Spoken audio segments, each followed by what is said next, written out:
Welcome, everybody, to the Raad Life, the only talk radio show that takes you along with host and age explorer Rod Gantos on his continuing journey of discovery into life's challenges, opportunities, options, and all the latest and greatest things that come with getting older. The Rad Life is brought to you this week by Your Home for a Lifetime, a company dedicated to empowering you to stay safely, independently, and comfortably in your own home. And now here is your host, Rad Gantos. Here he is, Raad Gantos. Man, I don't know. I'm just checking myself out. I don't think I've done a show in a baseball cap after 3 years, and it's not because my hair is receding. Okay, it's just I'm just having a very bad hair day because of all the rain in Southern California. Oh, okay, all right.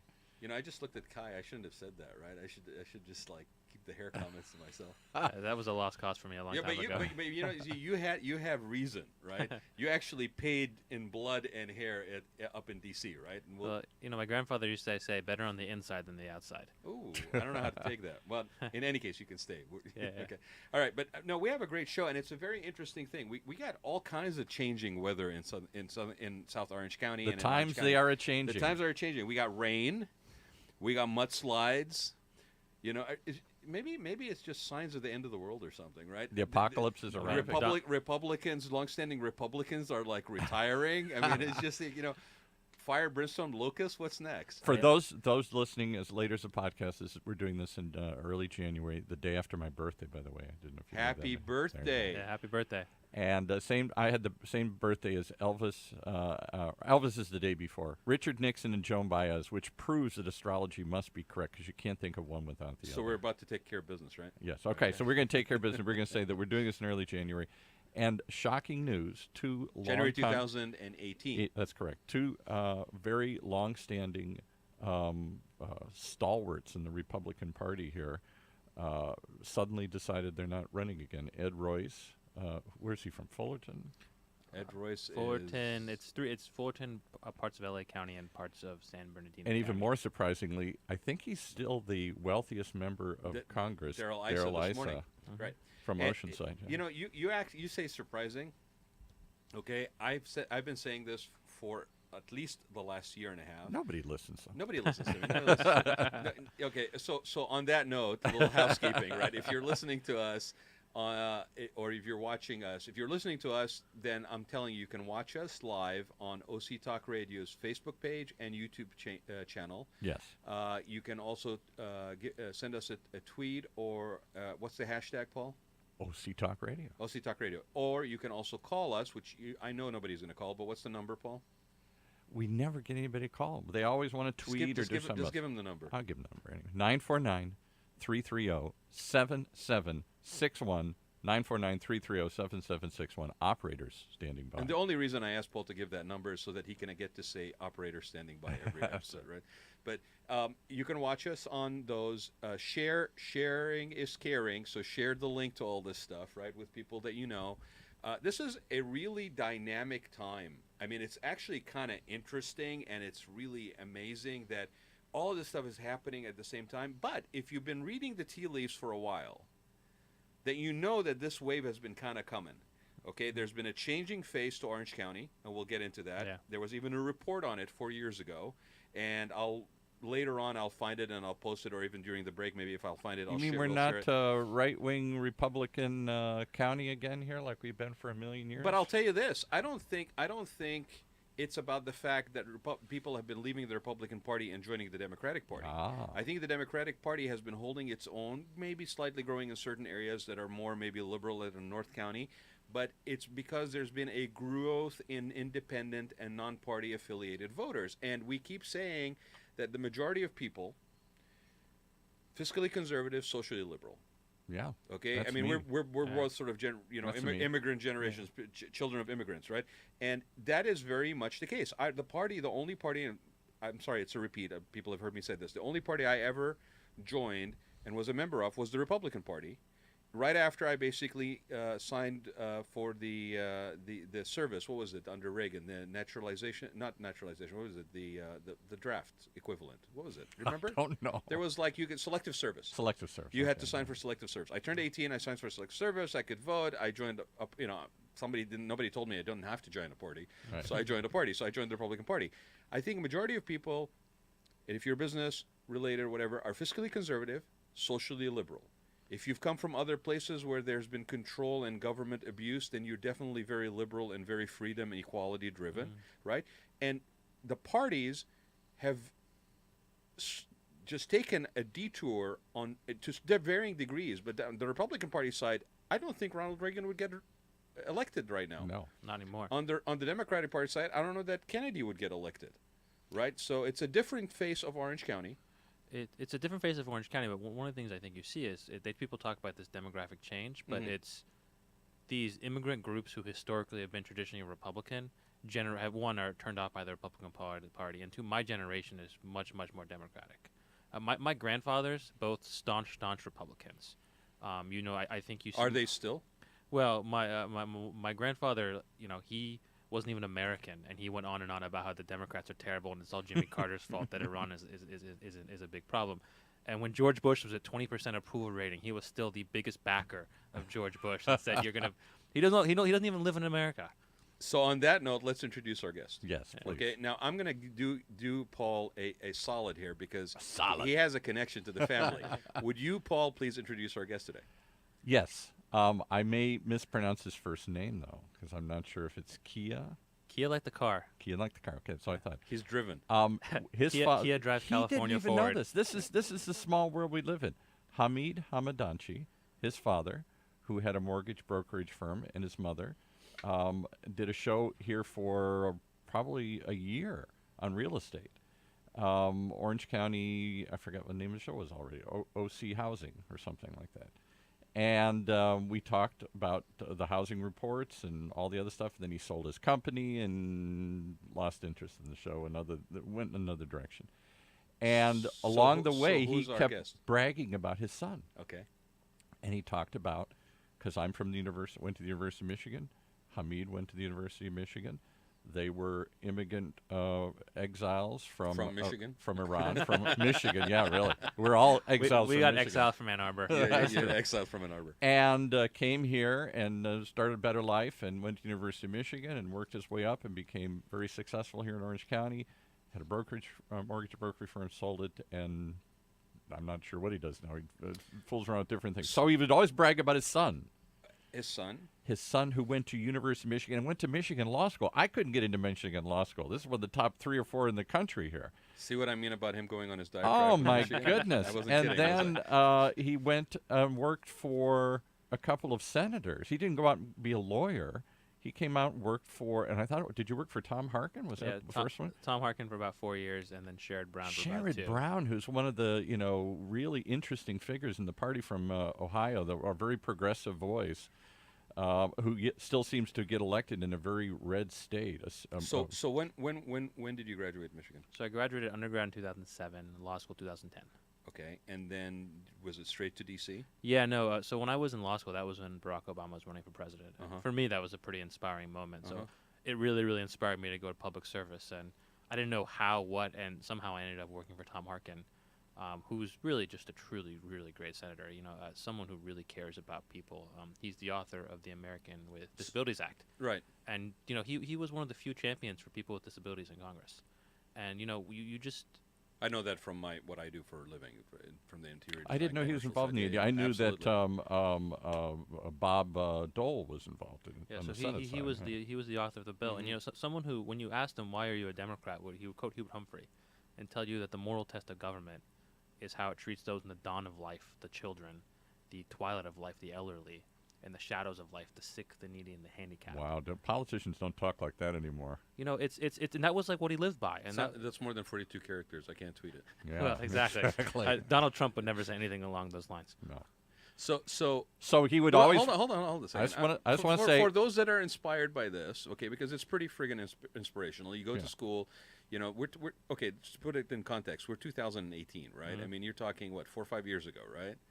So graduate 2010, so about 8 years ago. Now. Yeah, okay, 8 years ago. Okay, and you're off to DC. So when you say I don't know how, but how the heck did you end up in that position? Honestly, I was Do you send in an application? Do you stand outside the Capitol building? I mean, holding a sign saying we'll work for. What do you do? Well, it was funny because I graduated when I graduated from law school. It was right in the midst of the financial crisis. Uh-huh. So not that I necessarily wanted to work for a law firm, but it's also a lot harder to do so. So I was studying. Well, government's always funded, right? Yeah, right. Government's not going anywhere. No, but it was. But he graduated from one of the top 3 or 4 law. I don't know where they rank currently, but they're in the top 5 for sure. One of the top 5 law schools in America. Well, what did you want to do? Like, was this something you knew you were going to do, or was it just like with Barack Obama, and that inspired you? Was politics on your mind? Yeah. So politics has been on my mind since I've been very young. Okay. But the idea was that I'll go to law school, I'll work for a firm, and then I will then transition into politics. Which is a typical sort of transition. Yeah, right? A lot of attorneys that are politicians. It's pretty typical. But then financial crisis comes, and it's a harder market for jobs, and so Right. you got to work harder. And if you want to work harder, you think about what is the thing I actually want to do. I don't want to sit in a law firm billing by the hour for where as opposed to going to Congress and working to actually work on things that I care about. Right. And it was so I'm studying for the bar exam. I'm literally just sending resumes to random people on the Hill. Partly because I figured once the bar exam's over, I'll really. Were you like stalking them on the internet for email? No, addresses I was just looking at job openings, just blindly shooting resumes. Uh-huh. Thinking thought process was okay. Once I finish the bar, then I can actually really start to look for a job, really be diligent, do Okay. coffees, do whatever. I get an email from Senator Harkin's office from the intern coordinator. And she says to me, we want to do an interview, but we need A, B, and C from you. And I'm like, well, I'm not going to talk to you right now. I got the bar exam in 2 days. Like, come back then. And she just keeps emailing me, and I kind of just blew her off because I have the bar exam, and I'm not trying to do anything. And figuring I'm never going to get that job because, whatever. And the morning after the bar exam, she called me at 10 o'clock Eastern time, which was 7 a.m. Pacific Coast time. We did a phone interview. She just blindly called me. Again, never thought it would lead to anything because I was half asleep, didn't know what was going on. And a week later, I get a call from someone on the help committee staff saying that they're undertaking this investigation in the for-profit college industry, and they really wanted to see if I was interested in talk, and interviewed with them. And then they offered me a job to come on as basically a law clerk. And after about 2 or 3 months or so, they offered me a full-time position. So what do you think? What do you think it was, Kai, that made them want to chase you that hard? Because that's pretty impressive. Yeah, I mean, I think it was, I graduated from University of Michigan. It was a great school. They were in need of people to really get down there and work hard. So they had done a hearing on the for-profit college industry. There'd been a bunch of secret shoppers who had gone to these schools, and these schools had made all kinds of false promises to people. You come to this school, I'll get you a job, $200,000 right out the gate, which wasn't happening. Right. And they had asked for like thousands and thousands of documents. They just needed someone young, smart, and hungry to get there and just literally just look at documents all day. That's pretty awesome. And so I did it, and it worked out.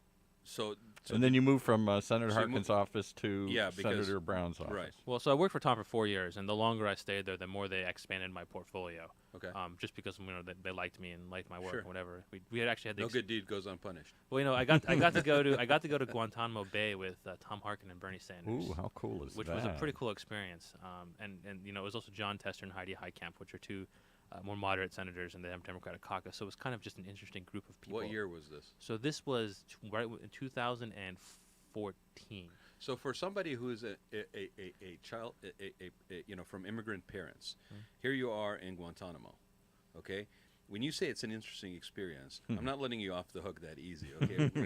Explain why. What's it was interesting about about it? Was it kind of a wild, weird kind of? I mean, you've just heard so much. I remember I was in I remember when all the Guantanamo stuff started. I think I was in college, and it was like this.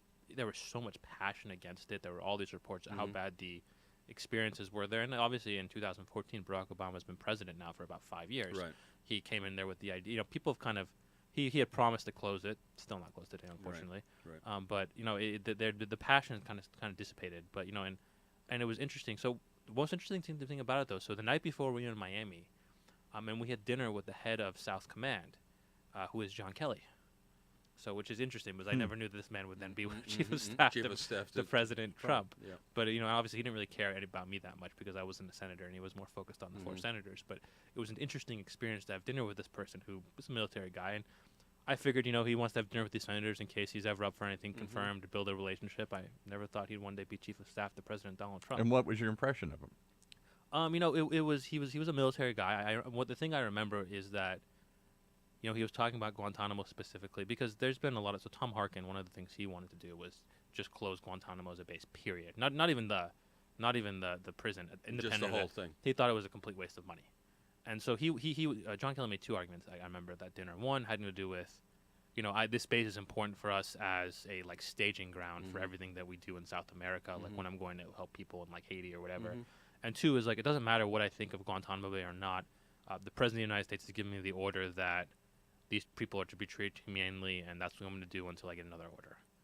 And so he was kind of defending. I think he was just defending the Guantanamo's role at the military as a whole, not necessarily the prison. And two, saying, "Look, I'm going to do what the president tells me to do." Which is in his position and his title is totally understandable. Yeah, 100%. Yeah, that he would do that. I mean, 100%. And Such an anachronism, though, that we secured the rights to this before the Cuban Revolution, way back in I don't know when we got this, in the 20s or the turn of the century or something. Well, so someone told me a story that I'll have to look it up here. That they sent Fidel Castro a check the first time, and because he accepted the first check, it was considered that he because we had some deal with the Cubans, and by him accepting that first check once he took over, it meant he had kind of exceeded the deal. He extended Exactly, but apparently every check after that he just put in his desk. So somewhere in Fidel Castro, I don't know if Raul Castro has this or what, but there's just a bunch of checks because we still send these checks every year as part of our agreement. This is our fee We for the- assumed territorial control over the southern portion of Guantanamo Bay and the island of Cuba under the 1903 lease agreement. Somehow we exercise complete jurisdiction and control over this territory while recognizing that Cuba retains ultimate sovereignty. Yeah, well, we do good deals. Like we do the best Wow. deals, right? Well, before Donald Trump was president. Well, I mean, you keep talking about Kelly being chief of staff, and I think most people you didn't know that Kelly would be chief of staff. Most people didn't know that Donald Trump was going to be president, including him. There's a guy who's an Italian. I think his name is Luis Inglis, and he wrote this article before 2012. I believe he was the one. He's Italian, and he basically said, "I think if Donald Trump is going to run for president in 2012, and he's going to win," and he was widely ridiculed. I'm sorry, but like it's interesting because this is someone who in 2011 was thinking this, and he obviously compared Donald Trump to Berlusconi and a lot of things that was going on in Italy, and it's interesting that he wasn't right in 2012, but he was right in 2016, and no one would have predicted that. No. I think it goes back to what we started with the conversation here, is that the changing face of Orange County. I'd say also we had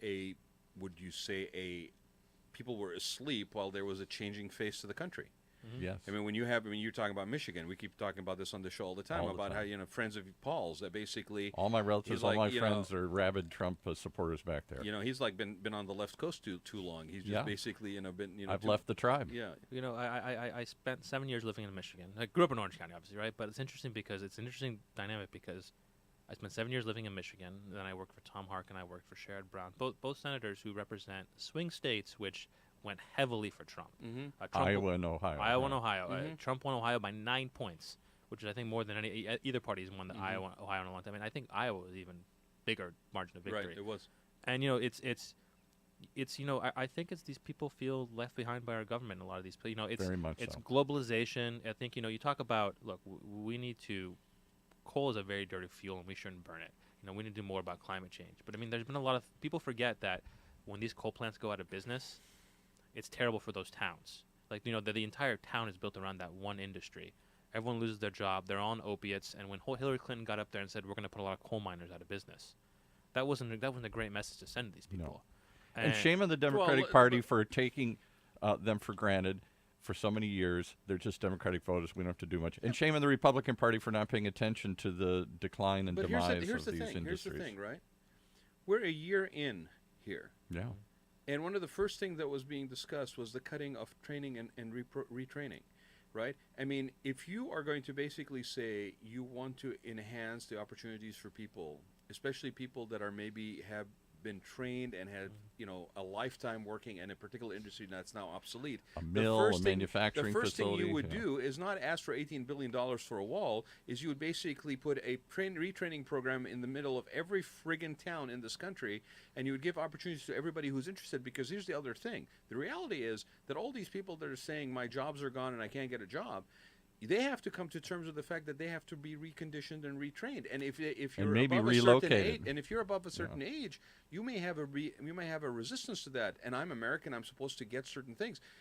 We as a country have to get our heads around the fact that you have to continue to be competitive. You have to continue to make sure that your skills are relevant. If you are going to be in some sort of income generating, income earning position. Right. The fact that you are complaining about your coal mining job is gone, and then the conversation about, well, these companies are going to come in and put in money, right, and they're going to reinvest in America. Yeah, but they're reinvesting in automation. Right. Exactly. That means Yeah. I have fewer people that are higher skilled running larger facilities. Exactly. Right. The So that days of doesn't making solve the 100 issue. grand putting wheels on cars are gone. That Well, you my know, it's- relatives used to do. It's Right. globalization. It's the changing the coal mines and all that stuff. But like you said, automation is the next frontier, and we don't, I don't like truck drivers. The number that's such a huge Yes. they talk about the number of men who drive trucks. Mhm. That is a position that's going to be obsolete because that's a really UPS easy. just Yeah. signed up for a whole bunch of Tesla on Exactly. Exactly. I heard. I saw Gavin Newsom speak recently, and he was talking about I think it was UPS for the first time ever. He had talked with their union. He said the first time ever in their negotiations they brought up the issue of automation because they're finally starting to see this is going to affect our workers. Exactly. And there are so many jobs where people like truck. Being a truck driver pays a decent living, Mhm. and it's It's a very well paid actually situation. Yeah. exactly, and like that is and those jobs are going to be obsolete. Those trucks almost drive themselves already. And yet the writing is on the wall. Mhm. The writing has been on the wall relevant to that particular kind of task for years. Yep. So what favor are you as a union doing to your members by not actually allowing them to see the light and doing proactively preparation Because for you're there that to moment? hold on to the past, just like when the railroads. At one point, the unions used to argue that they still had to have a fireman and a brakeman and all these other. They still had to have a caboose because they didn't want to put When these was the guys last out of time? work. When was the last time somebody holding on to the past work, Paul? But look, I'm not. This is not meant to say. Look, they're one of the first things you see in a lot of these states, in Michigan, in Wisconsin, in Ohio, is the first thing the Republicans do when they take over is gut the unions, because they know Yeah. that's going to allow them to do whatever they want. And you've seen it. The trends with income inequality in this country trend very well in terms of when you compare it to the union membership in this So country. Kai, how do you explain that? I mean, I know we're veering a little bit off Mm-hmm. you and your run for Congress, but how do you? No, because I think it's important. It's a background that you've basically been immersed in. It's stuff that you personally experience in places, right? So when you're running for Congress in Orange County, but you actually have experience in D.C. and Michigan. Why do you think, if the reputation of the Republican Party is that they come in and they basically gut unions, then how come did all these union members that basically voted Republican? Well, it's interesting when you look at perceptions of Donald Trump. He wasn't seen as your traditional kind of Republican. He was because he I was think even Republicans would tell you. well, that. even but like he was against free trade. He had this populist persona that really look, there was obviously racism involved too. Let's not No sugarcoating let's that. not minimize that whatsoever. But Right. there was also people who saw somebody who said, I'm going to fight for you. I'm going to fight for your job. We're going to bring the jobs back. Right. And, there was, Hillary Clinton, but, she made a lot of mistakes, which allowed her to be miscast. Those speeches to Goldman Sachs, so a lot of the Wall Street stuff. People had this perception that Hillary Clinton is for rich people, which is wrong. Hillary Clinton's policies would have helped the people in Ohio and Michigan and Wisconsin much more than Donald Trump's would have. And you see it with the tax plan, where literally 83% of the benefits are expected to go to the top 1%. But he spoke to their pain. See, he gave voice to their anger I've said it and before, frustration. and people will disagree with me, and you might disagree with me. Hillary Clinton's time had passed.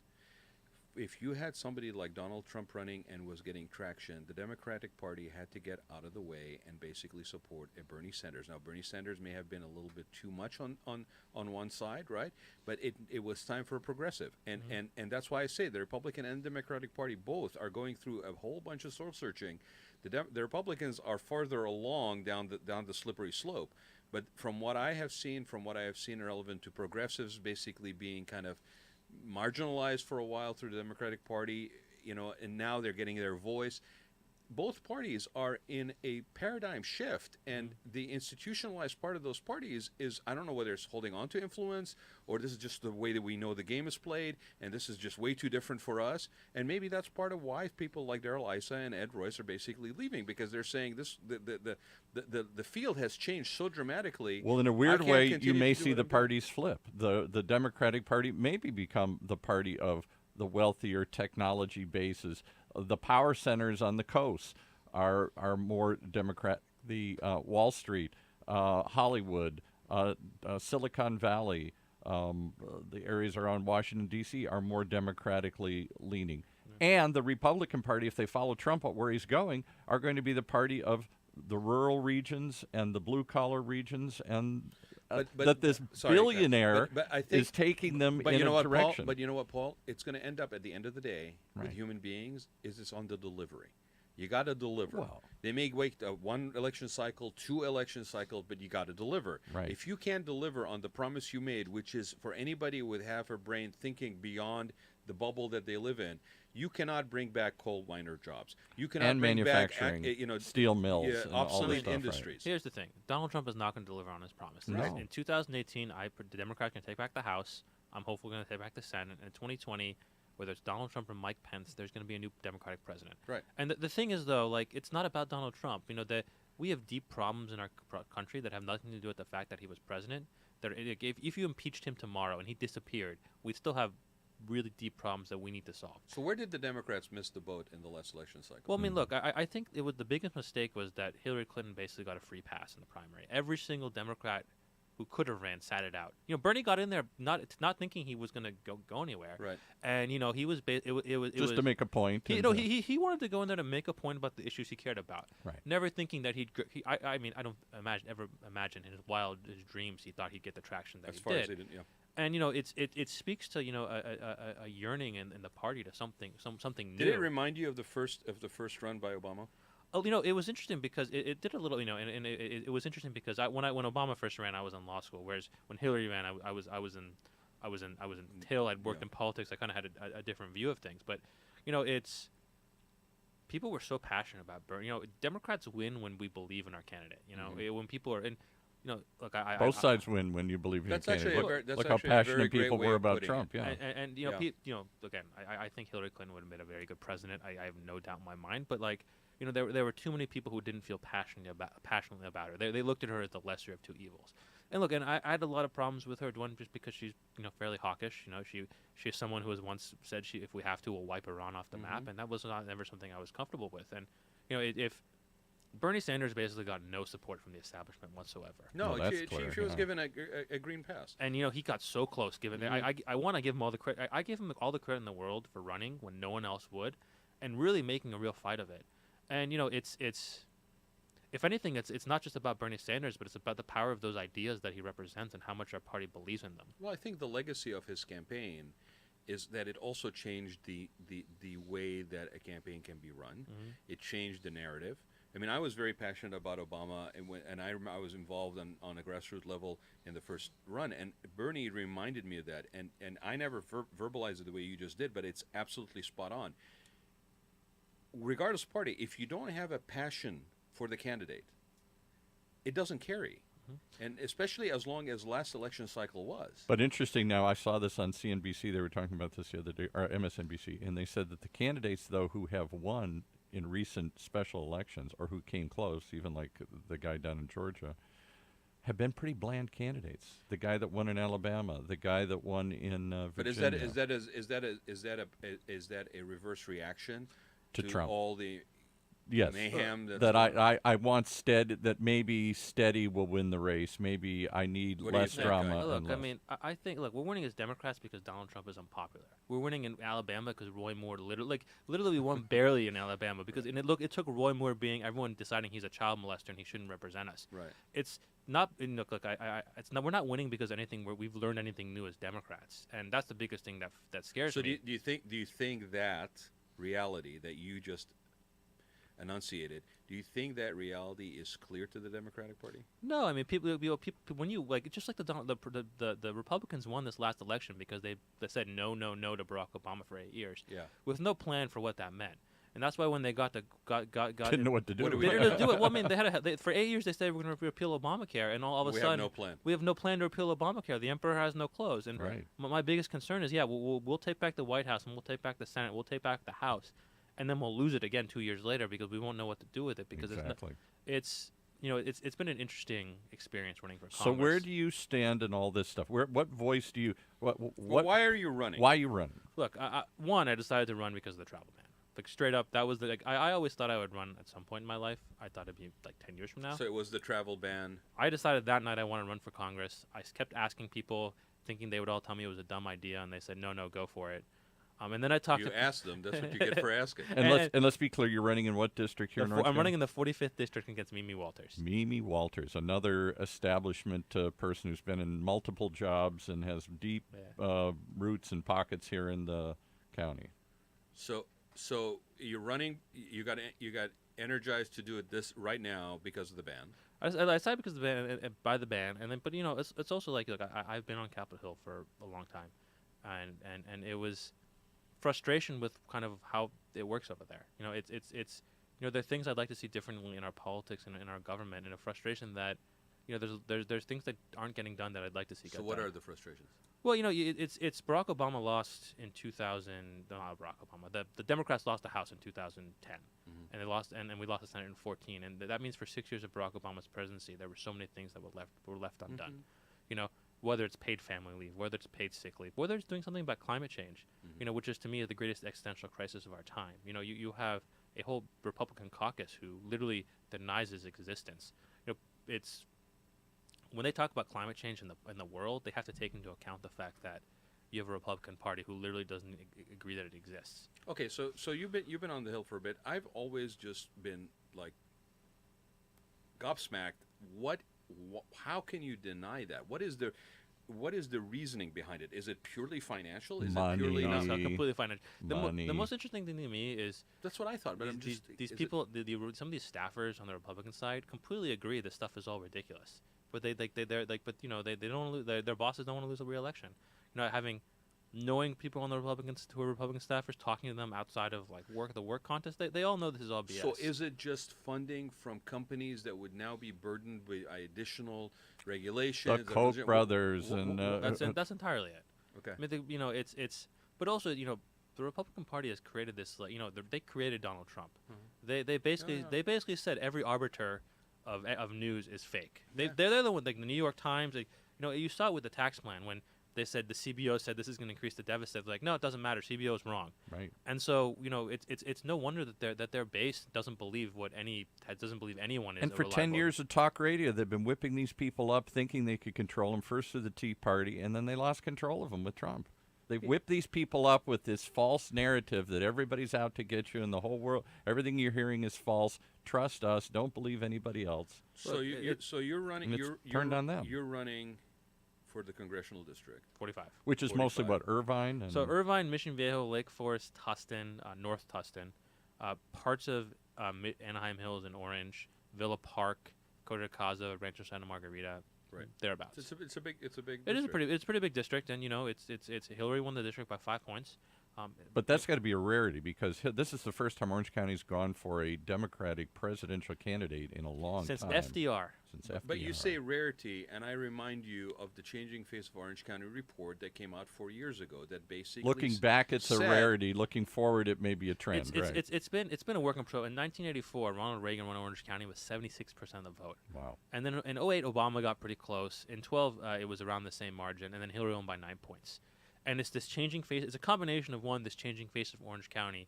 Two, there's a lot of voters here who don't like Donald Trump and what he represents. Mhm. And Orange County was always trending in this direction, but him being president is only exasperating those trends. And we're gonna flip in 2018. We're gonna flip all 4 of these seats. We're now that Royce and I said we were gonna win those seats anyways, and then we're gonna knock off Dana Roybacher, and then we're gonna knock off Mimi Walters, who is there's a famous Churchill line that an appeaser is the one the crocodile eats last, and she's someone who has backed Donald Trump 99% of the time on everything he does.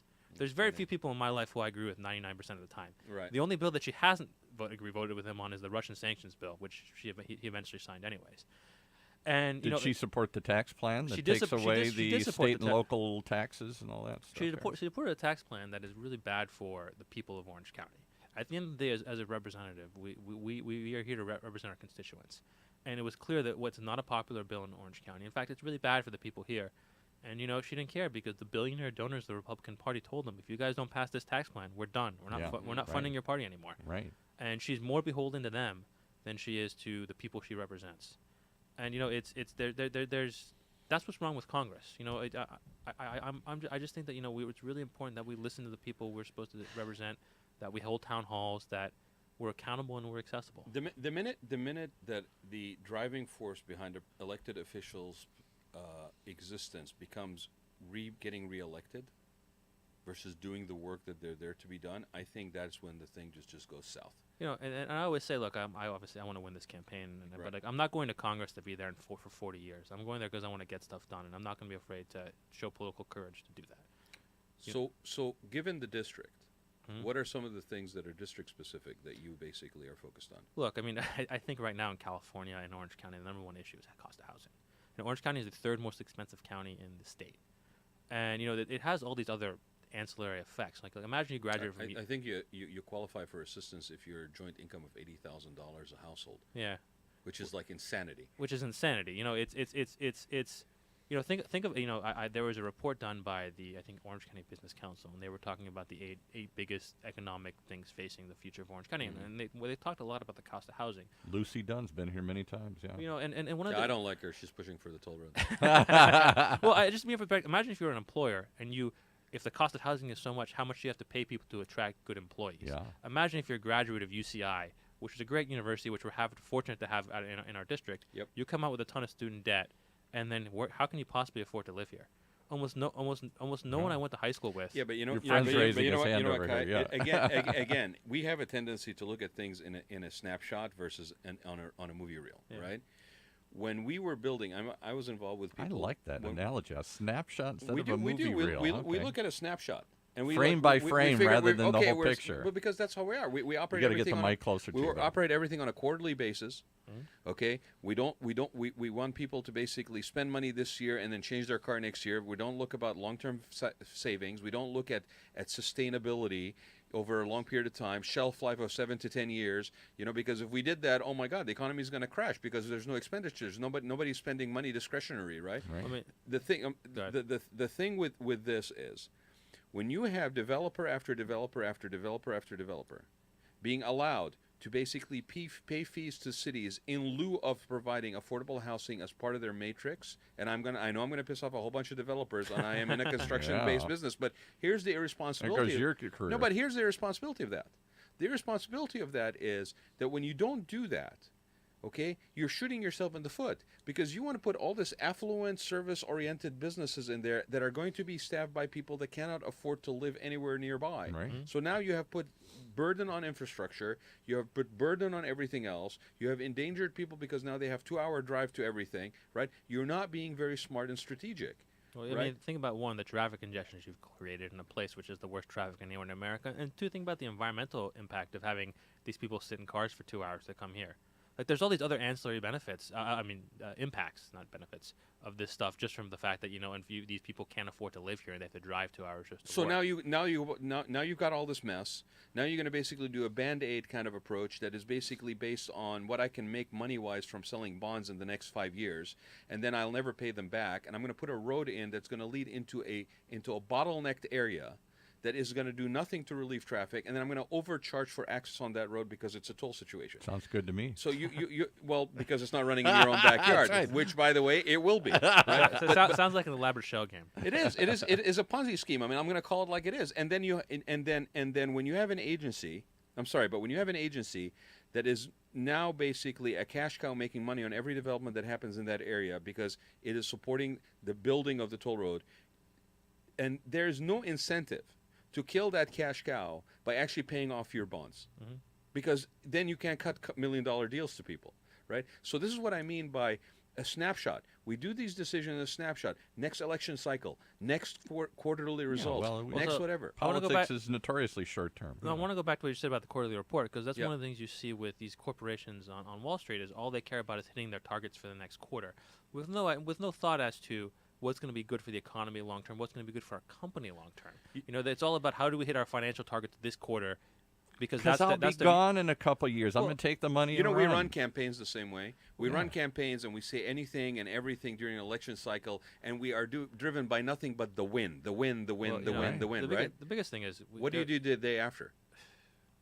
Take a break. Start raising money for the next one. That's the point. I will, if I get elected, I literally will take the next day. have to turn around and start raising money immediately. People who have Yeah. gone all out for me, they'll be so excited, and I'm like, you know what? I'm gonna need you to give me money.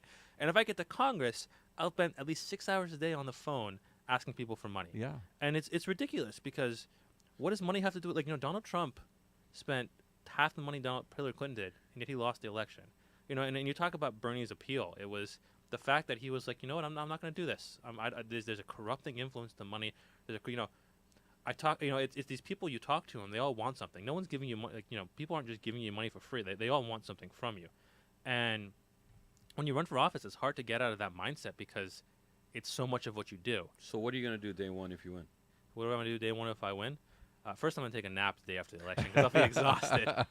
Okay, No, look, what about day two? We'll let him have Look, One day off. I think the first thing, the most important thing, is to build a good staff. One of the reasons that Tom and Sherrod are both such great members is because they have a really good staff that they give their freedom to go out and run. Because it could run and kind of do stuff. Because as a member of Congress, there's 100 things you're trying to do at once, and you need to have good people you can trust. And one of the things I keep reading about Trump is that he has trouble attracting staff. There's a lot of unfilled staff positions. There's rumors of another big turnover coming. Well, true here. leadership is to let people have the autonomy to actually do what exactly. they need to do. You can't micromanage. The best members of Congress are not the ones who micromanage their staff. They're the ones who have the staff they can trust to go out and do the things that they don't have the time to do. What does the staff do? You know what? Tom Harkin used to quote. There's this famous quote that senators are constitutional impediment to the smooth functioning of staff. They get in the way of staff. Honestly, let's be real. The staff does all the work. The member just makes fundraising calls all day, and they show up and give speeches. But the best members are the best staff. So Kai, before we get closer to the end, I want to make sure that we give out the website. Yeah. What is the website? So my website is KiaForOrangeCounty.com. Kia F-O-R. So KIAFOR OrangeCounty.com. So KiaForOrangeCounty.com. And are you being funded by Kia Motors here? I am not. You'd think because they're headquartered in the district, but Yeah. So far they haven't sent any money our way. Okay, all right. Maybe you should blanket them with letters. No. We've actually decided we're not going to take any contributions from corporate PACs. Okay, so what makes your campaign different? What's one of them? What else? Look, I think that the biggest thing is I have the experience that if I went there from the very first day, I'd know exactly what I was doing. You know where the bathrooms are. I know where the bathrooms are, but look, Donald Trump has shown us what happens when you put someone in office who has no experience. It hasn't worked out well. And I got more experience in government than Donald Trump, and I have more experience in Congress than Mimi Walters. And, she's been there for 4 years, and she's not done a good job of representing this district. And people are not happy. And, I guarantee you that she's going to lose this election in November, and I guarantee you that in January she's going to be running in Dana Rohrabacher's seat because that's where she actually lives. How many different seats has she held? She started off as a mayor, and then she went I to... believe she was Laguna Niguel City Council. Yeah. And then she was mayor, and then she was, I believe, State Assembly and State Senate. Which the most interesting thing, though, is so for the State Senate district, you actually have to live in the district.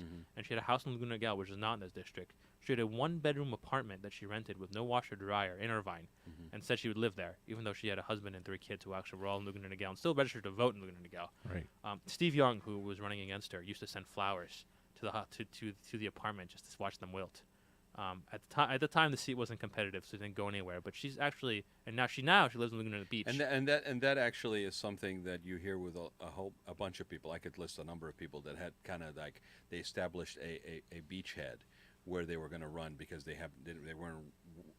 weren't living there, but they were possibly a potential candidate for that particular. Well, and I'll just say this, and maybe this is is nasty, and I shouldn't say this, but I've heard through Mimi's been on the show here a couple of times and talked about she's very party focused and very toes the party line, as you said, and others have been here and talked about her. Said she's one of these people that just keeps running and running and running. Partly because she likes, I guess, serving and doing these things, and partly because she's built up a lot of debt along the way, and the only way to pay it off is to run for something else. I don't know. I've heard that her ambition in life is to be a senator. And obviously that's not ever happening. And not in California. Not in California. And she's been in leadership in the Republican Party. I think she's someone who views herself as the next. So when Kevin McCarthy, because there is the person from California who's number 2 in the House, I think she looks at it like, when he's gone, I'll be next in line because there'll always be someone from California in leadership because they need the money from California. And I think one of the things she toes the party line and she focuses on, does everything what they say is because she wants to be the Speaker of the House or something one day, and that's how you get there. The party apparatus here. We had who was the mayor of Mission Viejo who ran against her on the Republican side? Whose Greg name is- Rath? Greg Rath. Yeah, He's we've been had in him a on number a of couple of times. times. And he was very frustrated because it was very clear to him when he arrived and said, "Hey, I want to get involved and run in politics." And they said, "Great, but go get in line." Mimi is the anointed one that See, has been that is the picked same all the way exact, along the that way. is the same exact thing that stuck in my craw, and I have nothing against Mimi. You know, I mean, people, I believe, at some point in their career, if not throughout, they hold on to still a certain element of being of service. Because let's face it, right? Putting yourself in that situation, regardless what party, putting yourself and your family in a situation. I mean, it is a committed, demanding, stressful situation to Very be much of so. service, right? Especially when you basically have to stand. I mean, any city council member will tell you, I have to stand there and listen to you tell me 3 to 4 minutes, whatever the heck you want to tell me from a podium, and I have to have a smile on my face, Right. right? And then it goes on from there, right? So I will say the one thing what you just stated though is like, you know, stand in line because there's somebody in line. This is the attitude that really rubs me the wrong way. It's the same Right. thing what happened with Hillary. It's, you know, we need to go back to it's the best person for the job, given their qualifications, but not only given their qualifications, also given their passion, given what they may want to do, because there's something to be said about fresh blood. 100%. Look, I think I hate this idea that people tell you wait your turn. You know, in 2008 they told Barack Obama, wait your turn. It's Hillary's time. very much so. And it's this. Dude, I was told that when I wanted to run for planning commission in the city of San Clemente. Somebody basically looked at me and said, "Well, you know, you got to earn your keep. Can I, like, you know, earn your bones, and you got to try it for 3 times before." I'm like, "What the heck is this thing?" There are no turns. You know, we need fresh blood. We need young, diverse, progressive people in Congress who represent communities who have never had representation at the federal level and who have the vision to take this country forward in the direction it needs to Do go. we know any? Are there any out there? I mean, I Where's like the big arrow? Look, you know, we do. someone who has the vision to take this country forward, given the wake and the wake that the fact that we elected Donald Trump as president of the United States. You know, the Democratic Party is in the worst position it's been since before the Great Depression, and you know, every time Barack Obama hasn't been on the ballot, we've done terribly. Yes. It's that fundamentally, and like that And- needs to be fixed. And what unfortunately- what the heck why don't they have their head out of the proverbial And backside? unfortunately, under Obama, and I'll say my biggest criticism of Obama was that he allowed the party to slide that far. They lost how many seats in Congress? They lost how many governors' races? They lost how many House assemblies in various states around the country? The Democratic Party got decimated under 8 years of You know- Barack Obama, and I don't know if that's all on But his but shoulders it's or the same way that the Republicans run on nothing other than I am not Obama. Okay, and then basically, I'm sorry, but strategically, regardless of personal feelings, strategically, you run Hillary on the Democratic side when the Republicans are teetering, is to put in a lightning rod that has an established credibility with the whole Republican base to Right. basically just come after. You put the biggest target you possibly could as a Democratic Party, because it was her time. just strategically, just because it's her time. And you have a It was time situation to cash now in all those where, IOUs. where if you're going to be a Democrat running on nothing other than I am not Trump, You're going to be in trouble too. I'm telling you, it's just Yeah, it's it's not the enough. same future. You see what happened to the Republican Party? There is nothing that's stopping the Democratic Party from going exactly in the same direction unless they wake up. So let me ask Look- you the hard question, and I know many people listening. We're mostly a business channel. We have a lot of conservative people we listening. are, not on this show. Not on this show. Why pick somebody young like you with no experience? You have experience in the staff level, but you haven't been, I don't know, a local mayor or other sorts of things. You didn't come up through the local Well, you know, you look, politics. local, there's a lot of great things about local office, whether it's local mayor or city council, but like the job that you do there, the duties you have there are very different from Congress. Congress is a very unique place and requires a unique skill set. And look, the thing about me is like I'm gonna go there from the very beginning and not just be one of 435 members, but a leader in changing the direction of this party and changing the direction of this country. And I'm gonna build the best staff I can of any freshman member in Congress. I'm gonna know which I'm just going to know how to get things done and be able to deliver for people here in Orange County. It's what they care about. Can I just say something? Labels are very important, right? And Right. maligned labels are really kind of crazy part of our reality, okay? Socialist, remember that thing with Bernie? I'm like, does anybody look, like I said, helicopter versus just like myopic? You're telling me that the word socialist is the same application in the United States as it is in friggin' Cuba? No, it's not. The labels you got to look beyond the labels. Progressive has become sort of a similar situation. Okay, I'm going to read you this. Progressive definition: making use of or interested in new ideas, findings, or opportunities. Okay, how is that a bad thing regardless? Okay, how is the word progressive something that is not appealing, whether you are a conservative or you're on the liberal side? Because it has a dog whistle connotation that you're not for. No, it you're doesn't. For social change. The only and reason you're against uh, that word, if you look at the definition as being making use or of or interested in new ideas, findings, and opportunities, the only thing that is the anti-of is established, entrenched, okay, influence and power base. I'm going to give you that. That is the threat. That is where the threat comes, because Brad, progressive come as on. a word, you could. You're a progressive Republican. You want to put money on the table that within 5 years we will have a progressive Republican label? We used to. Teddy Roosevelt was Yes, progressive. Teddy Roosevelt. He ran on the Progressive Party when Right, he and didn't you know, get and you know what? I reelected, don't yeah. care. You'll never be as cool as Teddy Roosevelt riding a moose. Okay, so But that's why they invented that's why they co-opted the term progressive and put it into use, because liberal had been so bashed into the ground. so if I'm a Republican, I'm okay with progress. Right. But if I'm Republican, I'm not okay with progressive. Absolutely. Well, I don't know if they're okay with progress either, because Donald Trump's trying to take us Backwards. backwards. So No, that's nostalgia.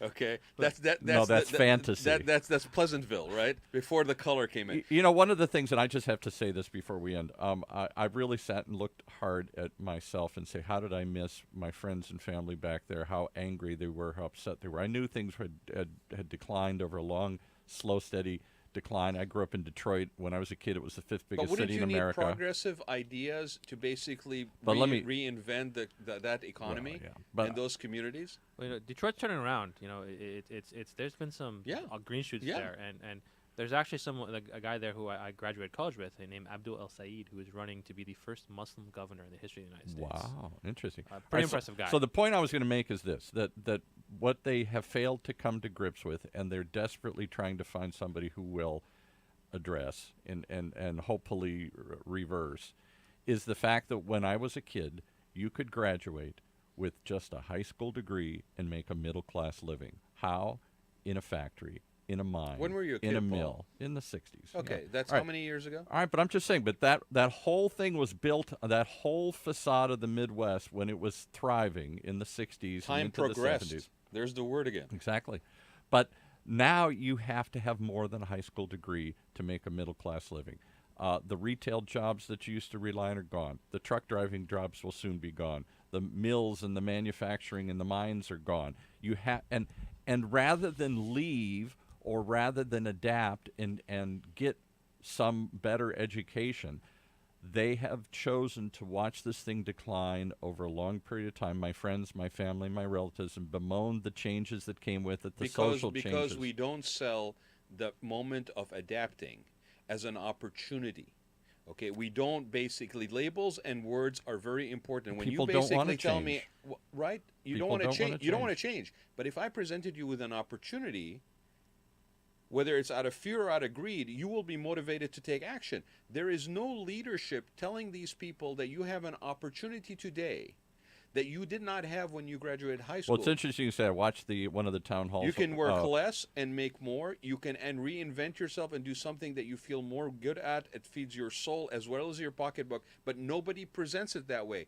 It's the old formula of the brick and mortar. And if it doesn't fit that, nobody's telling you there's an alternative. Well, and I'll just make 2 and points. then showing you how to get there. 2 points. One, the nostalgia they seek, the days of working in the mines, the mills, the factories. I worked in a factory, and it's miserable. My father started off working in a factory. He said, I'm going to make you go work in a factory so you'll never want to go here again. This is the most mind-numbing, soulless work that you can do. It paid well, but it was not pleasant work in a factory, in a mine. So that was one point. And the other thing is what you said. When I saw town hall before the election finally took place, when Bernie was there, and he went back to on CNN, they took him back to West Virginia.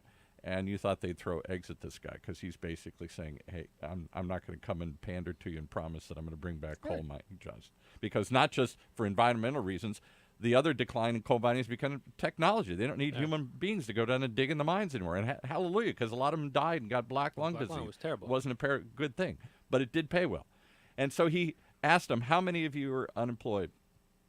Vast majority of them. how many of you would like to see coal mining come back? The vast majority. And he said, what if I could give you something better? Mm-hmm.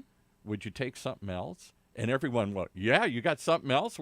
We're just desperate for what was. You know, we haven't provided that vision for what that is. Correct. Though. You know, it's yeah. Of course, people there's no nostalgia and people don't want to change, but we haven't even tried to adapt to what that change is. You know, right? Look, coal mining. Exactly. Part of the reason coal mining, like you said, is going out of business is one because of the technology, two because the incredible growth in natural gas in this country. Yeah, they're cheaper. It's fuels. cheaper and it's less polluting. Whatever, and yet there's been no thought, okay, so what happens to these coal miners next? Right. You know, or the fact that in so many of these towns there's a huge opiate epidemic. The number of people who died in America of opiate abuse in the last year is an staggering amount, much more than that number of people ever died in a single year because of HIV. We have a lot of focus Because they've on lost this show. hope and But they take desperation We have a breeds lot drugs. of focus on seniors in the show, and that is the largest growing sector of opiate abuse is basically prescription drugs for seniors. Well, you talk about the other problem we have in this country is just retirement security. Uh-huh. You know, first of all, Bingo. Social Security does not pay enough.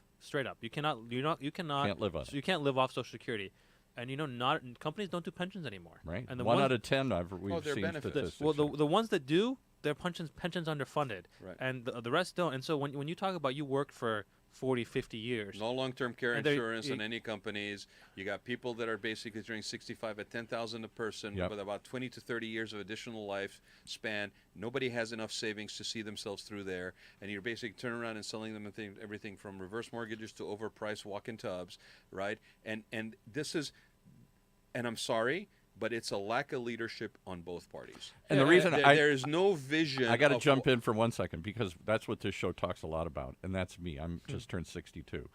I think the next adaptive crisis that we didn't think about what happens to the coal miners when coal mining goes away, and they just suffered, and now they're angry, and they lashed out, and the mill workers, and the factory workers, and the retail workers, and all these people have been displaced by either globalization or technology.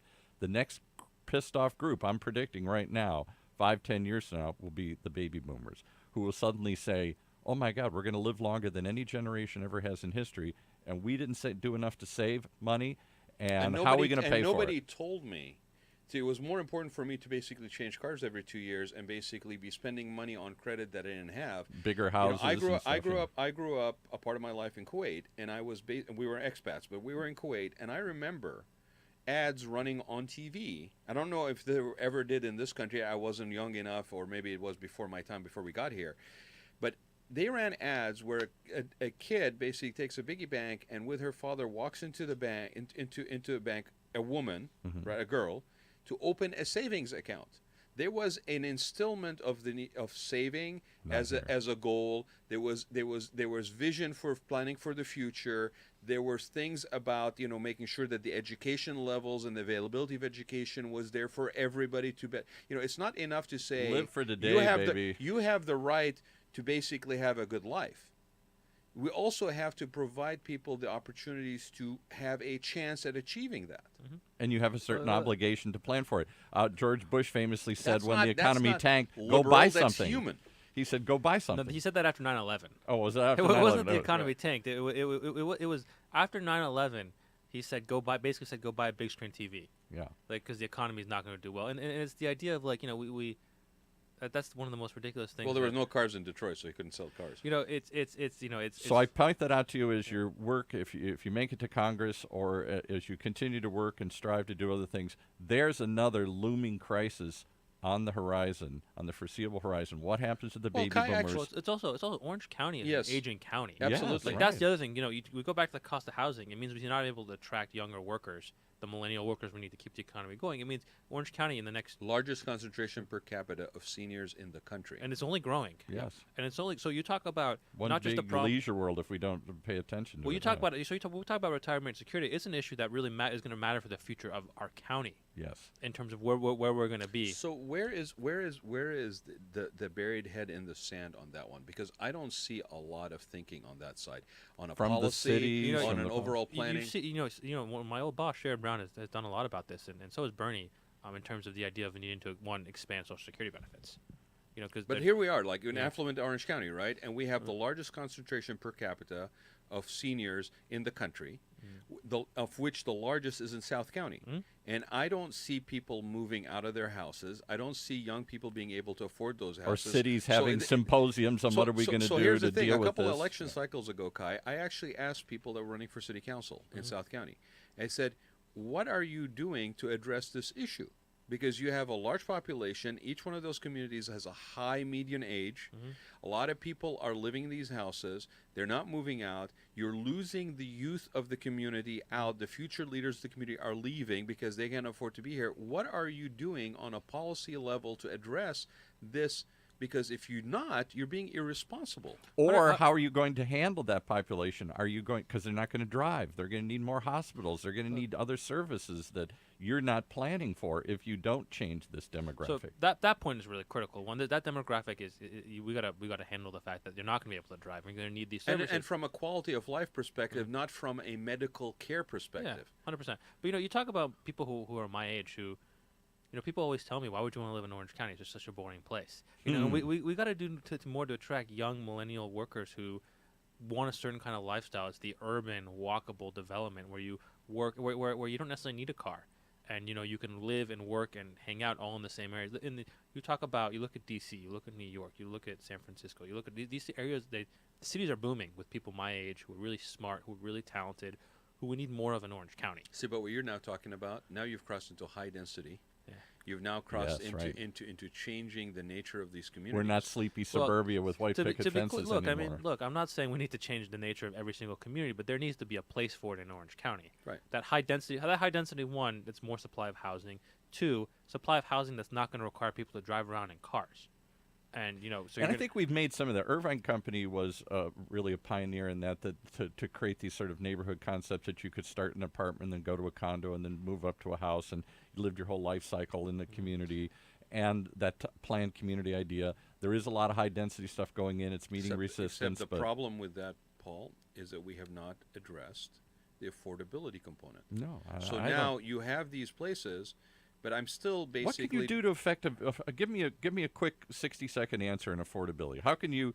There's only so much land, and there's more people that want to live here. You got three problems. One, they're aging in place. They're not going to opening up inventory. Two, there's no place to build more inventory except up, and people don't want to see it become Manhattan and San Francisco. And three, the land cost, because there's more the demand. There's more people want to be here. You want to build 300 units. You have to provide a certain number of them at affordable, controlled rent. Period. I think that you're right. But look, Orange County is never going to become San Francisco or Manhattan. It's just not. It's never. It's not in the cards. I mean, like it's. Orange County is fighting tooth and nail not to even become Santa Monica. Right. Well, that's the issue. Look, it's a lack of supply. At the end of the day, it's a pure lack of supply, and there's only and our best, like I said, I think we have to have higher density development, and it doesn't have to be all over the county, but there needs to be a place for it. But it's a lack of supply that is a result of the fact that, again, we did not do a preventive strategic thinking. We built single-family homes all over the place. We built them right up against each other. We did not provide enough work elements and possibly, right now everybody is either remote commuting, right, or people are basically running their own business, and there's a growth in things that are short-term lease situations where you can basically just rent like we are in here in this studio, right? This is a very much a trend that will continue to happen. As I'm a trending person. You're a trending person of 62 years old. Yeah, yes, you are. We're very trending. But the thing about it is, when you're going to do nothing but subdivisions of single-family homes, and you're now going to basically, 10 miles away, you're going to basically put a grocery store, and 30 miles away is going to be the center where you basically work. When you're city planning, this is what I'm talking about, the planning, the policy side of it. It's funny you say that. I got Irvine in my district, which is like the ultimate planned city in America. Right. Like you talk about a city that they really spent years and years. There's like a master plan that goes back from right, which is interesting, but it's. They didn't foresee the changes taking place, though. They didn't foresee, to Rad's point, we're still arguing about whether we need a toll road, and yet we're going towards driverless cars. We're always looking backwards and not forwards. Not only driverless cars, but in affluent communities, the chances are there's a lot of people that are basically working either out of their house or don't have the 9-to-5 component. Mm-hmm. And I'm not against solutions, but when you propose a toll road that basically really to deal with traffic congestion that's coming from San Diego County and from Irvine down south. Okay, running it through a bottleneck of a geographical area of the elbow of Dana Point and the bowl of Pico on San Clemente, you're not really doing anything to relieve. All you are doing is you're disrupting communities, you're building a toll road through established communities, and you're basically then connecting to the 5 to continue to San Diego. If you want that, then run it around. But to put it through there, you're doing nothing other than bringing more traffic into an already congested situation. That is not a smart way of spending money. That's not fiscally conservative. And it doesn't take into effect the changing the changing driving patterns. But what we need is not no more toll roads. What we need is public transit. Yes. It's I remember when I was a kid. Absolutely. More times on the trains, more destinations, more schedule. Well, no, I remember when I was a kid, there was a proposal. I think it would have gone from UCI to South Coast Plaza up to all the way to Fullerton, Yeah. and it got voted down by the voters here. But it's we got to give people other options of public transit that works too. It needs to be smart. It needs to be well thought out. We need to have better urban planning. Okay, but you guys fought the double track when we tried to get a double track railroad through It's the not area. about the train. Okay, it's about the fact that the community that fought the double track, San Clemente, which was a correct thing to do, all right, then turned around and brought up the idea of a trolley system in South County 5 years ago, okay? And then they took the idea and they said, well, let's make it a tri-city trolley. And it was Dana Point and San Juan and San Clemente. And they couldn't get buy-in from Dana Point and San Juan. So guess what happened? The idea got shelved and San Clemente ended up without a trolley, right? Forward, last year, oh, well, let's put the trolley in. At this point, Laguna Beach has a trolley, San Juan has a trolley, Dana Point has a trolley, Mission Viejo has a trolley. They've been operating for a number of years. And San Clemente, the person that came up with the idea earlier, is the one who's last to the party to run a trolley, right? And we're going to run it on an experimental basis, and we'll see what happens. Guess what? First season out, they extended it 2 more months because people were using it. And the majority of people that were using it were locals. Because if I don't want to use my car for picking up something, I will park it and I will take the friggin' trolley. Guess what? An additional bonus and benefit, I get to drink. And I don't have to drive around town. So my point is, to your point, I think, Kai, you're correct. Alternative, progressive ideas of doing things differently. Sounds kind of liberal to me. It's about how to... Orange County's been this great place. I grew up here. A lot of people come here because it's such a great place to live, and how do we maintain that for the future? It's how do we make sure that it stays a great place to live? And you go back to that report I read about in terms of what are the long-term issues facing Orange County, and there are all things that we need to address, because you talk about Detroit. In 1950, Detroit had the highest median income and highest medium home value in the United States. You really? Yeah. And now it's... And in the 1920s, it was Silicon Valley. It's where manufacturing was being invented. Henry Ford and cars and everything else. Yeah. And now you have a city that was built for 2 million people, where the population is about 600,000. Yeah, exactly. And Detroit gets maligned, but I've seen things from the hospitality side and from the construction side that downtown Detroit, because of the economic downturn, has actually provided opportunities now for buildings that are being adaptively reused. The old fire station building, and it is going to have a renaissance. And I believe that very firmly. I can see that. I just meant from the perspective of just because things are good here now, just because economically we're doing well here, it doesn't mean it's going to stay that way. Absolutely. We got to maintain. We got to fight for that future. So I got a question for you. I mean, you grew up in Irvine. Mm-hmm. You went to Michigan. You left basically. You went to D.C. Mm-hmm. Okay, what brought you back? Look, I always thought I was going to come back here. It was there's a reason I took the California bar when I did, as opposed to any other bar, because I looked at DC as kind of a place where I would go and do public service. Then I would come back here, kind of reestablish myself, and then look into running for office. Obviously, what brought me back at this immediate time is I decided that something had to be done about Donald Trump and something had to be done about the travel. It was just such a critical time. But you could have run anywhere. You could have run anywhere. My point is, was it family? I mean, I'm trying to establish what is the roots that bring you back to Orange County, because you're choosing to be of service here. Well, look, I've always thought of Orange County as my home. Like my family's lived here for 40 years. My parents, aunts, uncles, all that stuff, and it's always the place I come back to. And I've just always, when I think of home, I think of Orange County. And a lot of these family members that we're talking about are people that will be impacted by some of the stuff that we're talking 100%, about. Right? Yeah.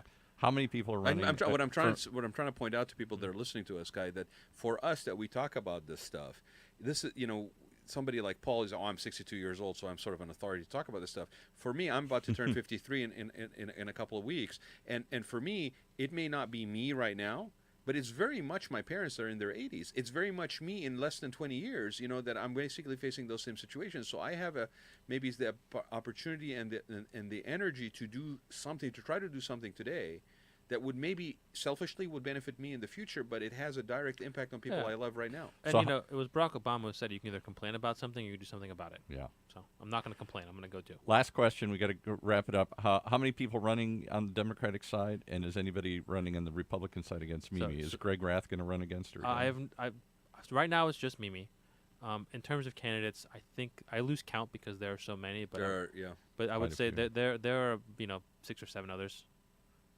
Who are also running. Yeah, Okay. there are some, and some of them are listed. I did want to share, because we mentioned it a number of times, the report that we're talking about. It's called Orange County on the Cusp of Change, and it was back in 2014.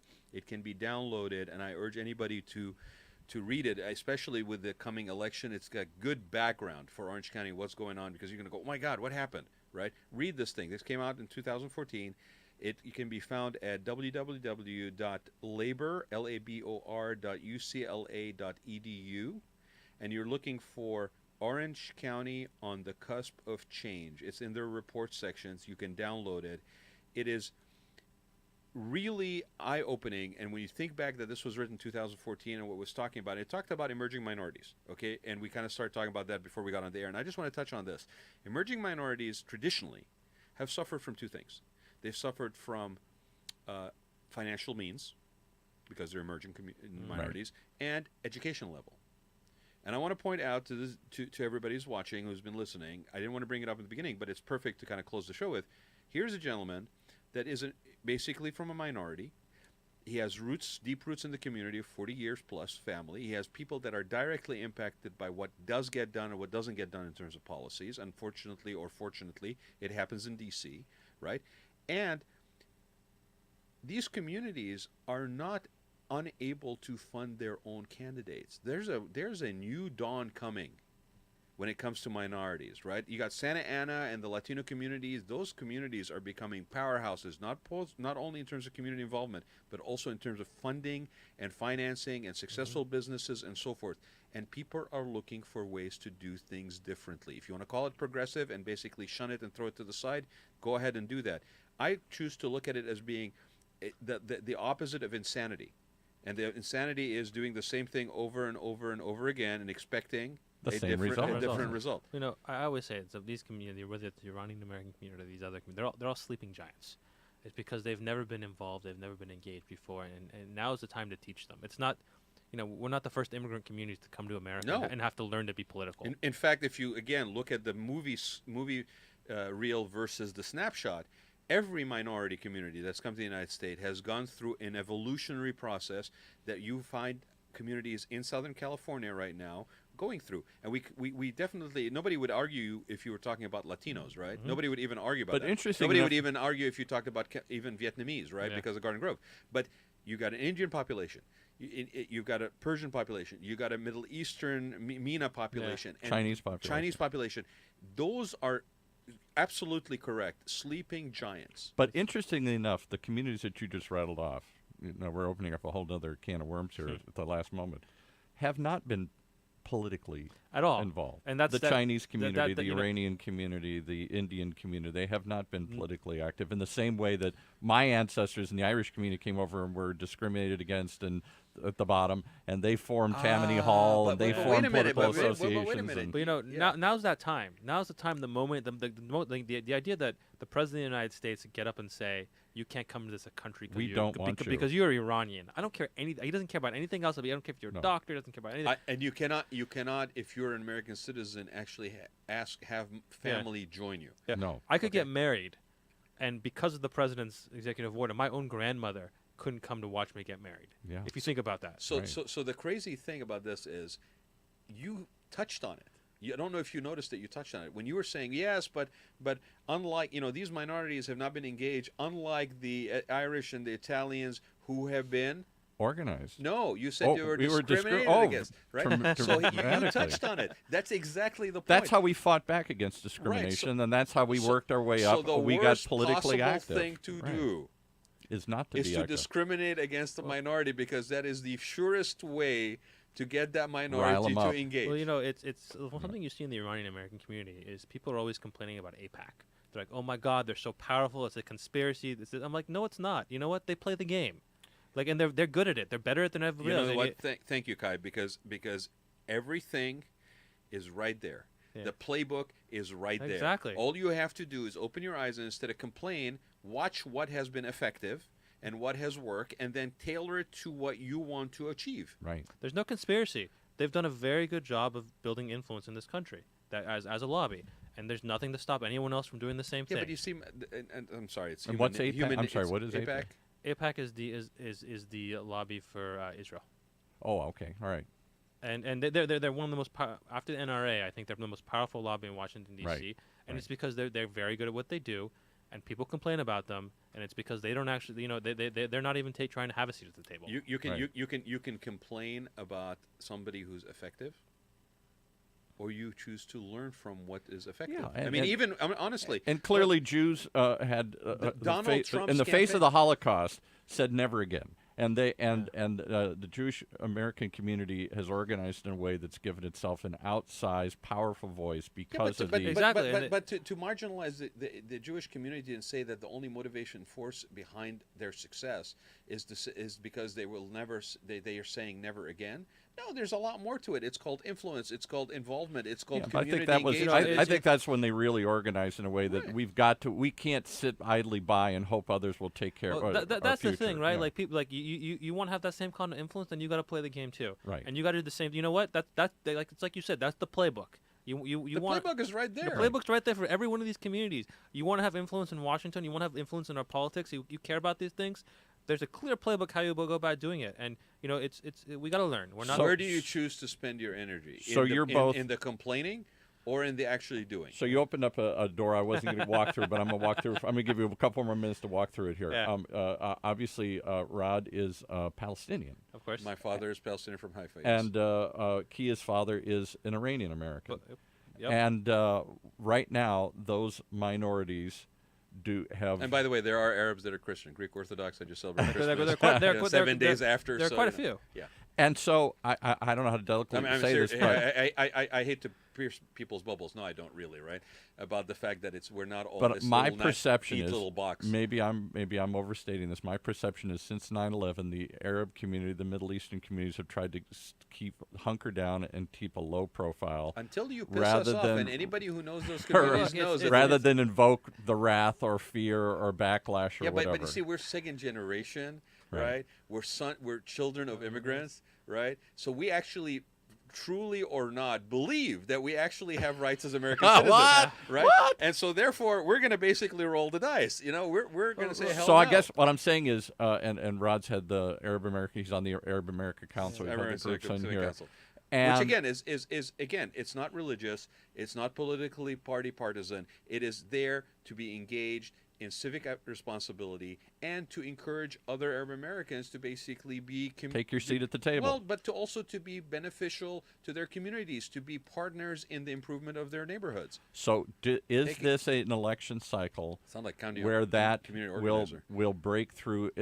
Would that be a barrier in Orange County, and particularly in Irvine, to have a Middle Eastern name? No. Or a benefit because there is a large percentage of Middle Eastern, mostly Persians, I would think, in Irvine. People have told me all kinds of things about my name. People have been like, you should change your name. You should get a Starbucks name like Ken. That a guy, I swear to God, people said it to me. A member of Congress told me you got to change your name, and that a person with the name Kia Hamadanchy can never get elected to anything, let alone Congress. Right. And I tell people, I reject that logic in a country where Barack Hussein Obama was twice elected president of the United States. And one of the things we saw in November was all kinds of groundbreaking elections. And we're going to see the same thing next November. After Donald Trump said no, you can't come to this country for Iranian, we're going to elect the first Iranian American member of Congress in the history of the United States. There you go. I talked about Michigan. There's someone running there to be the first Muslim governor in the history of the United States. There are all kinds of firsts that we're going to be right on the brink on. And my hope is that come November 2018, that's gonna be the story of these communities who stepped up. Amen. I'm glad you addressed that. I was trying to dance around that, but I appreciate the answer. Here's the reality. Right. Okay, the reality is you have people. You got to get your mic closer. You have people that came to this country that basically established businesses. It's just like we were talking about the Indian community and the Patels that are running in New York, right? They have worked, they have built, they have set roots. They are as American as anybody, right? And they believe in the system. I mean, if this gentleman across the table from me did not believe in the system, he wouldn't be running for office. If he did not believe, because this wasn't something that he picked up from his father's stories about Iran. I'll tell you that right now, right? This is purely as American as it gets. Days of Iran? If you are going to be of service and stand up and run for office, I don't know how much more American could you be other than that. That is as American as apple pie, right? And these communities, when they see somebody that is from their community, that is especially engaged at an early age. It's not like, oh, I'm in my retirement, in my swan song, I'll go run for office, right? This support doesn't just come from your immediate neighborhoods. It comes from the overall community. This is a moment of pride that somebody is willing to stand up and say, I want to be of service in the most American possible way of being elected to office. Is that why his website says something like "Run Kia Run"? Does it say that on my website? Oh, it does. I thought there was something that said "Run Kia Run." No, that's what he did on your website. When I'd like to see all immigrant communities take their place at the table and recognize. Would you ever sit today and say, "Oh my God, he's an Italian running for Congress"? You'd never think that. No. Oh my God, he's Irish running for president. Would you ever say that? There was a time. Right. But was a time in my lifetime that it But happened. again, are you a snapshot person or are you a movie reel person? So that's why I say, I'll just interject this. So that's why I say to those who aren't Iranians, who are subject to the nativism, the backlash, the oh my God, we've got too many of them, and why aren't there more of us here? The us, we're all immigrants. We are all Iranians. We are all Mexicans. We are all immigrants to this country here. And the minute we forget that, and it's we not limited forget to California, by the way. We forget what truly makes America great is the fact that we've blended all these groups together. We brought them together not because of common religion, not because of common language or tribes, is because we all believed in three things: freedom. We believed in liberty, equality, and opportunity. We believed in a better way. Yeah. You know the definition of progressive? We believed in a better way. Well, we believe in the idea that if you work hard, you can make it in America. Yeah. That's straight no matter up. who you are, no what matter you who believe, you are, what you believe in, we're going to give you the tools that if you work for it, you can get it. Exactly. I'll tell you from personal experience, right? If you're outside, if you're not in the United States, and you're basically coming, and we legally immigrated and we did all this stuff, right? One of the most out-of-the-box way of thinking, one of the most way of possibly leading to a better result. I'm trying to avoid the word as much as possible, but I'm going to say it. One of the most progressive things to do is to come to the United States and be an American citizen. Right. So when we fight against what is in our best interest in leading to better results, and we start labeling things and spending energy on that crap instead of basically putting energy in the doing, like this gentleman here is looking to do by running for Congress, is when we start killing what it means to be an American. Right. We talked about Reagan at the beginning, and Reagan talked about this country as the city on the hill. Yeah. The model for all the world to follow. The shining city on the hill, the beacon. And you talk about why I'm running for Congress is because I want to make sure it stays that way. I want to make sure America is the place where people still dream of coming, where people still think anything's possible. Right. I think Kai just wrapped himself in Reagan. There's never a bad thing. There's nothing more. Nothing a bad thing to do in Orange County, but well, there's never a bad idea in Orange County to be tied in with Reagan. Kai, thank you for being here. Thank you so much. It's awesome. I wish you luck. Let's give the website again. Yeah, Kia for OrangeCounty.com. You keep saying Kaya. It's Kia. Kia, I said. Kia. You say Kaya. KIAFOR OrangeCounty.com. Kia like the car. Right. Yeah. But and check out his website. I think this is the face of 2018 right here. And do check out that report that I gave the link to. I'll post it on the page as well. You know what? It's going to be a long year. Yeah, it's going to be a fun year. Right? We're gonna win. So why don't we not just me, but like but here's the thing that's interesting too with you is that I think for a lot of people that are paying attention to this and why I basically asked you why you were running and the stuff like that and how you got to work on the Hill and stuff like that is a lot of people may be interested in this. Like want to pursue this, want to be of service, story. but how do I go about it? And so, would you come back Oh, absolutely. Look. I think one of the problems about we have with Congress is it's not diverse. And I mean, I want to talk about not just the membership, but even like the staff level. Yeah. It's just not diverse enough. Right. It's all people. It's all the same people from the same backgrounds. And You mean it's old white guys like me? Okay. well, I mean, yeah. not gonna lie with you. It's important that we have these. I tell this story when Tom Harkin retired. I knew he was retiring as of January 2013, so I had a year to look for a job. And I walked into and there was one particular senator who's a still sitting Democratic member of the Senate, and I walked into his office, and he looks at my resume, sees my name, he says, Kia Hamadanchy, you've done so well for yourself in this country. And I think to myself as if I got here yesterday. Yeah. And then he Coming asked, to America. Yeah. right, and then he asked me, where are you from? And I told him, well, I'm from California. But where are you from? No, I'm from Orange County. From Irvine. And but where are your parents from? Where were they born? Well, they've lived in Orange County for about 40 years, but they're originally from Iran. And there's people need to see, and people have this idea that if your name's not Joe Smith, you're not American.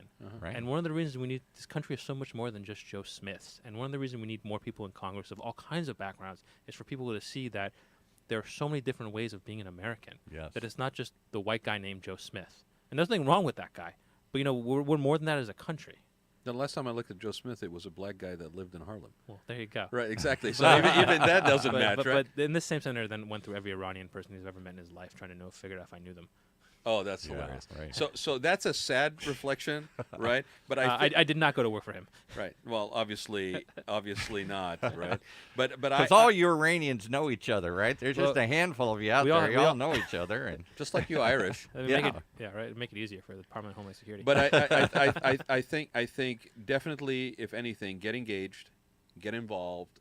If you're not going to run for office, find a way to volunteer and give back to the community. And definitely don't just sit by the sidelines in 2018 or any election cycle, be it local, municipal, Congress, whatever. These are people that you're going to basically, whether you vote or you don't, are going to basically represent your interests. So find out about them. Go out and meet them in person. They're always open. Okay, there's always opportunities, especially before they get elected, to be able to reach them. No, it's true, right? Or even after. After they won't staff, right? They won't answer your phone Right, call they won't after answer your that. I promise you that if I get elected, I'll come to your show whenever you want. Kia's never going to show up again. But anyway, and please do come back because I think it's absolutely. important to share the journey as you go through this, okay, and not just the end result. And hopefully people will get something out of it. Well, I'm happy to come back whenever you like. Thank you, sir. Thank you so much. Appreciate it. Yeah. Thanks. Okay. And join us next week. We will we actually have the whole month of January already booked. So What? Yeah, absolutely. And we put out a calendar. So check the Raad Life Facebook page. There's a calendar on there that has everybody that's already scheduled and confirmed for January. We're starting to fill up on February, so it is an election year, and you know me, I'm not going to shy away from candidates. Oh, boy. Right? So there are a lot of great candidates running in Orange County, not just for Congress, but in all kinds of seats. And it's also important that people don't focus just on the congressional races. oh no, That Fran Sedea, who's the chair of our party, talks about. We need to win up and down the ticket, and there are a lot of opportunities. And this is how one of the things the Republican Party does really well is they build up the farm team, and we need to start cultivating that talent ourselves too, because we got a lot of leadership of the Democratic Party is all in their 70s or older, right? And it's time for a new, young, fresh face of leadership, and it all starts at the local office. You know what, Kia? The funny thing is that what the Democratic Party is going through right now is exactly what any extended family, multi-generation family goes through, right? There's a change of the guard, and there's a resistance to the change of the guard, and it's going to take a little bit of this and that and some bad blood and whatever, and eventually, every single time, there is a change of the guard that happens. And Fran is somebody I know, and you're absolutely right. The playbook's right there on the Republican Party and what has been successful. And we just pick on the Republican not by name, but because it's been a party that's been successful in Orange County and has been able to achieve its goals and set guidelines of what they wanted to achieve and get it. And so there's plenty to learn from. We talk about the playbook's right there. Yeah. And it's look, I wake up every day wishing that Donald Trump wasn't president of the United States, but the silver lining of this all is that it's really, really woken people up. And sometimes it takes that. And sometimes the thing is the most the response is how we respond as a country, how we respond as a party is going to be the real critical part.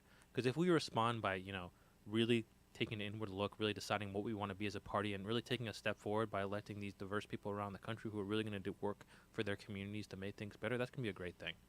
And, you know, like I said, Donald Trump, I wake up every day wishing he wasn't president, but you know what? He's not going to be for that much longer. Yeah, but you know what? From Kia, your lips to God's Well, ears. and I mean that whether it's 2020. But you, again, repeat to what you said earlier, is you get to choose. What do you do about it? Do you complain about it, or do you just do something about it? And what that something could be, you know, doing something different in your community garden, or actually running for office, or, you know, whatever, right? You get to choose how to put your energy. Do You know what I get complain, to or do you do choose? something? You get to choose to cut us off. I get to choose to cut you off. We've Okay. gone Thank you way so over. much. Thanks, All right. thanks, guys. I appreciate it. You have been listening to the Raad Life Radio Show with your host and age explorer, Raad Gantos, brought to you on the one and only octalkradio.net. Join us again next week as we continue our journey of discovery into life's challenges, opportunities, options, and all the latest and greatest things that come with getting older.